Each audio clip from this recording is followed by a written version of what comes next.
নমস্কার বন্ধুরা, আমি অনুশ্রী হোম লাইফে জানাই তোমাদের সকলকে স্বাগত। তোমাদের সাথে নিয়ে চলো আর একটা নতুন দিন শুরু করি। দিনের শুরুটা কিন্তু হয়েছে অনেকক্ষণ, এখন বাজে 9:30। এখন থেকে আমি আমার ব্লগটা শুরু করছি। তোমরা দেখতে থাকো, আশা করি তোমাদের খুব ভালো লাগবে। এই দেখো বন্ধুরা, আজকে তোমাদেরকে কি দেখাতে নিয়ে এলাম বলো তো।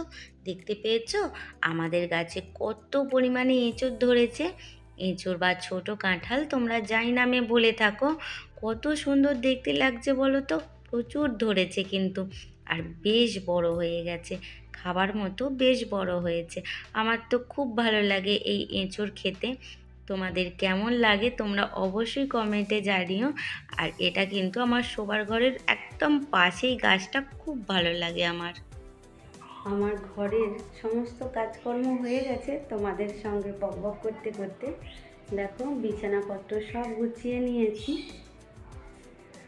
আর এবার নিচের ঘরে যাব, কী কী রান্না আছে সেগুলো করে নেব। চলো তাহলে কী কী রান্না আছে সেগুলো করে নিই। ডাল তো কম বেশি আমরা সবাই রান্না করতে জানি, তবু আমি কিভাবে আজকে করব সেটাই দেখানোর। আজকে টমেটো দিয়ে মসুর ডাল করব, তার জন্য মসুর ডালকে ধুয়ে আমি সেদ্ধ বসিয়ে দিয়েছি। দিয়ে দিলাম অল্প পরিমাণে কাঁচা সরিষার তেল, আর দিয়ে দেব 2টো কাঁচা লঙ্কা। এই দিয়ে ডালটা সিদ্ধ হতে দেব। এই দেখো বন্ধুরা, আমি শিলপাটা নিয়ে বসে পড়েছি মশলা বাটতে। আজকে করব ডাঁটা, শিম, আলু, বেগুন দিয়ে একটা মাখা তরকারি। তার জন্য মশলা পিষে নেব। তার জন্য এই যে শিলটা ভালো করে ধুয়ে নিলাম। জিরে আর সরিষা আর আদা, এই হলো আমার তরকারির মশলা। একে ভালো করে পিষে নেব। এই ফাঁকে বলে রাখি, আমার সকল বন্ধুদের মন থেকে অনেক অনেক ধন্যবাদ। নতুন বন্ধু তোমরা যারা আমার ভিডিওটা আজকে দেখছো, তোমাদের যদি ভালো লেগে থাকে আমার চ্যানেলটা সাবস্ক্রাইব করে প্লিজ আমার পাশে থেকো।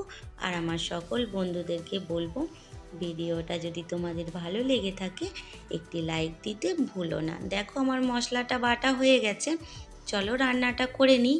তেলের ওপর 5 ফোড়ন আর শুকনো লঙ্কা, টমেটো দিয়ে দিয়েছি। দিয়ে ভালো করে কষিয়ে এর ওপরে অল্প পরিমাণে দিয়ে দেব হলুদ, দিয়ে ডালটা ঢেলে দেব। তাহলে টমেটো দিয়ে মসুর ডালটা আমার হয়ে যাবে। বাকি রান্নাটা তোমাদেরকে দেখাচ্ছি। এই দেখো, ডালটা তো আমার হয়ে গেছে। আর করে নেব অল্প পরিমাণে আলু ভাজা। আজকে যেহেতু একটু তিতর তরকারি আছে, মানে ডাঁটাতে একটু উচ্ছে দেব। পুরো ভাতটা তো আর তিতর তরকারি দিয়ে খাওয়া যাবে না, তাই অল্প পরিমাণে আলু ভেজে নিলাম। আর চলো তাহলে ডাঁটার তরকারিটা করে নিই। তার জন্য কড়াইতে দেখেছো করলাগুলো ভেজে নিলাম। ভেজে নিয়ে ওই তেলের মধ্যেই দিয়ে দিলাম আলুগুলো। এটা কিন্তু আমি আজকে করব সম্পূর্ণ নিরামিষ, কেননা আজকে যেহেতু বড় বার বা শনিবার নিরামিষ খাই, সেই জন্য আজকে নিরামিষ করব। এই যে ডাঁটা, শিম, আলু, বেগুন সবই আমি কেটে নিয়েছিলাম আগে থেকেই। ডাঁটাগুলো তুলে দেব, দিয়ে একটু ভালো করে কষিয়ে নেব। তার উপরে দিয়ে দেব কিন্তু টমেটোর কয়েকটা টুকরো। এ তো আর একটা কথা বলতেই ভুলে গিয়েছিলাম, করলাটা ভাজার আগে আমি কয়েকটা বড়ির টুকরো ভেজে নিয়েছিলাম, সেটা দেখাতে ভুলে গেছি। যাই হোক, আমি শিমগুলো দিয়ে ভালো করে কষিয়ে নিয়েছি। এবার বাটা মশলাটার সঙ্গে দিয়ে দিলাম লঙ্কা গুঁড়ো আর হলুদ গুঁড়ো। দিয়ে আমি এইটা মশলাটা তরকারিতে দিয়ে দেবো, দিয়ে ভালো করে কষিয়ে নেব। এর ফলে আদার কাঁচা গন্ধটাও চলে যাবে, আর মশলাটাও ভালো করে কষানো হয়ে যাবে। দিয়ে দিলাম অল্প পরিমাণে লবণ। সামান্য একটু নাড়াচাড়া করে নিয়ে এর মধ্যে দিয়ে দেব বেগুনগুলো। বেগুনগুলো দিয়ে ভালো করে কষিয়ে তারপরে জল ঢেলে দেব পরিমাণ মতো। সে জল দেব যাতে সিদ্ধ হয়। তরকারিটা করব একটু মাখা মাখা বা শুকনো মতো। আর দেখো বন্ধুরা, এই যে সিজনটা চেঞ্জ হচ্ছে, এই সময় আমাদের একটু করলার তরকারি, নিম পাতার তরকারি, এগুলো খেতে বেশ ভালোও লাগে আর শরীরেরও উপকার। তাই আজকে সজনে ডাঁটা দিয়ে আর এই উচ্ছের তরকারিটা আমি করলাম।